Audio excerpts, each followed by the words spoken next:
నువ్వు చీటరే చంద్రబాబు అని చెప్పేసి మాట్లాడతావా? నీవెంత, నీ బతుకెంత, నీ లైఫ్ ఏంది? తల్లిని చెల్లిని ఇంట్లో నుంచి దూరం చేసుకునేవాడివి నువ్వు. తల్లి చెల్లి నీ గురించి చెప్పిన విషయాలు వింటే నువ్వు కూడా ఒక మానవ. నీ దగ్గర ఉండేవాళ్ళు అట్టే ఉండారు. ఈరోజు వల్లభనేని వంశీ అతను ఒక్కడు కాదు, ఇటువంటి వాళ్ళు నలుగురు ఐదుగురు చట్టానికి అతీతులు కాదు.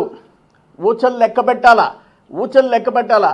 రాష్ట్రంలో ప్రజలు కానీ తెలుగుదేశం కార్యకర్తలు కానీ కొంచెమైనా తృప్తిగా ఉండాలంటే అంటే లాస్ట్ 5 years అరాచకాలకి ఇప్పుడు మేము ఎన్ని కేసులు పెట్టించుకున్నాం?